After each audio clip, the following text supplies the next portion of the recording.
अस्सलाम वालेकुम नाज़रीन, मैं हूं अनम शेख। नाज़रीन, बेवकूफ अवाम पर हुकूमत करना मुश्किल काम नहीं।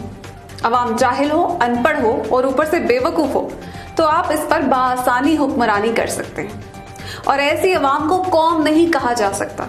ऐसी बेशऊर भटकी हुई अवाम की मिसाल बकरियों के रेवड़ की सी है, जिससे आप जिस तरफ मर्जी हाँकते ये चल पड़ते हैं। इनमें सही गलत, अच्छे और बुरे की बिल्कुल तमीज नहीं होती। इनको बाआसानी बेवकूफ बनाया जा सकता है। इनकी खुद में ना कोई पहचान होती है और ना ही कोई इज्जत नफ्स। इन्हें ना अपने माजी की, ना हाल की और ना ही मुस्तकबिल की कोई फिक्र होती है। ये आंखों से अंधे, कानों से बहरे और जुबान से गूंगे होते हैं। ऐसे लोग जहालत के आला तरीन दर्जे पर फायज होते हैं और ऐसे लोगों को अवाम की भीड़ या जमे गफीर तो कहा जा सकता है, लेकिन कौम नहीं कहा जा सकता। इस अवामी भीड़ को फिर आप जमहूरियत के नाम पर आमरियत बेचते हैं या बादशाहत, इनका मखलों को फर्क बिल्कुल पता नहीं चलेगा, क्योंकि इनके दिमाग माऊफ हो चुके होते हैं। पाकिस्तान में भी अवाम का एक तबका ऐसा पाया जाता है जिसको नस्ल दर नस्ल गुलाम बनाया गया। जमहूरियत के नाम पर बादशाहत बेची गई, आमरियत बेची गई, मोरोसियत बेची गई और ये उसको बखुशी कबूल करते गए। इन्हें तालीम से, इल्म से और शऊर से दूर रखा गया ताकि ये कभी समझ ही ना पाए कि इन्हें गुलाम बनाया जा चुका है। अब कल पीटीएम मुल्तान के जलसे की ही मिसाल लेते। एक 27 साला बच्ची जिसको ठीक से उर्दू तक नहीं बोलनी आती, जिसने अपने आरामदेह और पुर आसाइश महल से बाहर निकलकर कभी देखा ही नहीं कि दुनिया कैसी दिखती है, जिसको ये मालूम ही नहीं कि गरीब 2 वक्त की रोटी कमाने के लिए कितना खून और कितना पसीना एक करता है, जिसको मालूम ही नहीं कि आटे दाल का भाव क्या होता है। उस मासूम बच्ची को एक पर्ची थमाकर, तकरीर करवाकर लीडर बना दिया गया और एक जाहिल तबका जो कि उम्र भर मेहनत करके भी एक घर ना बना सका, बच्चों को अच्छी तालीम ना दे सका, एक महफूज मुस्तकबिल ना दे सका, उस बच्ची को लीडर मानने पर तैयार हो गया। आप खुद ही अंदाजा लगाइए कि जाहिलों पर हुकूमत करना किस कदर आसान है। आसिफा भुट्टो जरदारी में लीडर बनने की सलाहियत महज इसलिए है कि इसकी आवाज और उसका अंदाज बेनजीर से मिलता है। वाह वाह। और जाहिल इसको जमहूरियत कहते हैं। आपको अगर अपने लीडर से मोहब्बत है तो बेशक उसकी औलाद में उसकी झलकियां देखकर उनसे भी मोहब्बत करें, लेकिन खुदारा उनको लीडर तस्लीम मत करें। लीडरशिप नस्लों में नहीं दौड़ती। लीडरशिप मेहनत, मुशक्कत, जिदोजहद करके नीचे से ऊपर आने का नाम है। अपनी मेहनत से अपना लोहा मनवाने का नाम है। लीडरशिप विरासत में नहीं मिलती। लेकिन पाकिस्तान का अलमिया ये है कि यहाँ इक्तदार और लीडर भी विरसे में मिल जाते हैं, क्योंकि यहाँ के पढ़े लिखे बाशऊर लोग भी मफाद परस्ती के तहत अपना ईमान बेचकर कौम को गुमराह करने में अपना भरपूर किरदार अदा करते हैं। जब उस बच्चे को एक पार्टी की सरबराही अता कर दी गई तो ये बाशऊर लोग बजाय तनकीद करने के, लोगों को आगाही देने के, उल्टा आसिफा भुट्टो की तारीफ करने में मसरूफ नजर आए, जो कि आम बात नहीं।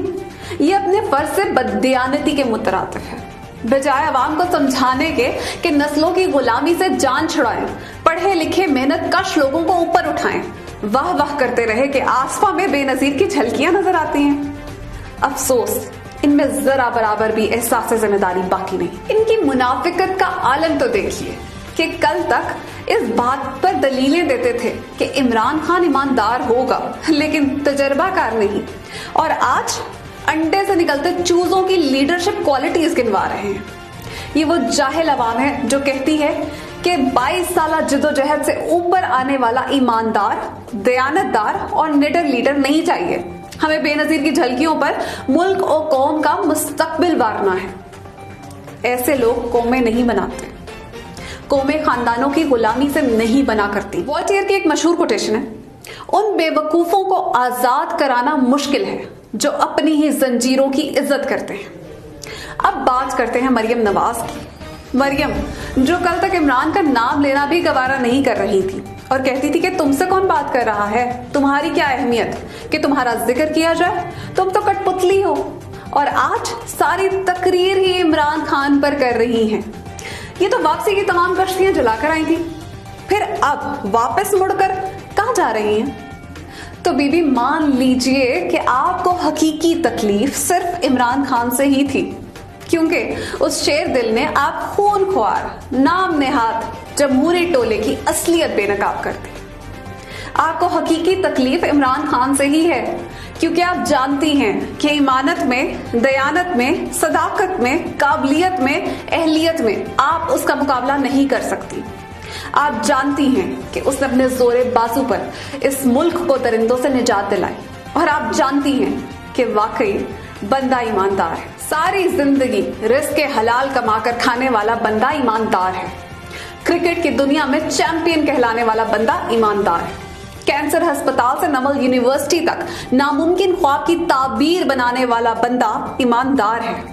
मालदार बीवी की बेशबहा दौलत को ठोकर मारकर अपना वकार बुलंद करने वाला बंदा ईमानदार है।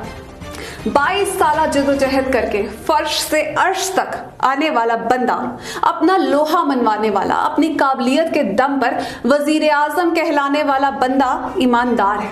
पाकिस्तान की डूबती कश्ती को किनारे लाने वाला बंदा ईमानदार है। पाकिस्तान की मईशत का पहिया घुमाने वाला बंदा ईमानदार है, और इस पर आपका चढ़ाया गया कर्ज उतारने वाला बंदा ईमानदार है। आलमी सतह पर पाकिस्तान को आपकी बख्शी हुई जिल्लत को इज्जत में तब्दील करने वाला बंदा ईमानदार है। पूरी दुनिया में आपके दोस्त भारत को जलील और रुसवा करने वाला बंदा ईमानदार है। आप जैसों को इक्तदार की कुर्सी से उतार कर आला अदलिया से नाअहल करवाने वाला और सजाएं दिलवाने वाला बंदा ईमानदार है। और यकीन जानिए, आपकी तकलीफ और चीखो पुकार भी इस बात की निशानदही करती है कि बंदा वाकई ईमानदार है। नाजरीन, किस्सा मुख्तसर, ये 11 जमाते मुनाफिकीन का वो टोला है जो खुद तो कोरोना से डर कर छुप जाते हैं, लेकिन अवाम को अपने मफाद के लिए कोरोना के रहमो करम पर छोड़ देते हैं। लेकिन ये भूल जाएं कि अवाम अब इनकी जालसाजियों में फंस जाएगी, और इसका अंदाजा आप पीडीएम मुल्तान के फ्लॉप जलसे से लगा लो।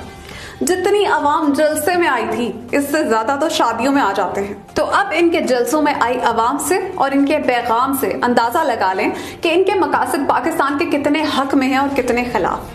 वो वक्त करीब है जब अवाम इनके जलसों में सपोर्ट करने नहीं, अपना एहतजाज रिकॉर्ड कराने आएंगे। तो जी नाजरीन, ये थी पीटीएम के मुल्तान जलसे की रोदाद। अपना ख्याल रखिएगा। पाकिस्तान जिंदाबाद।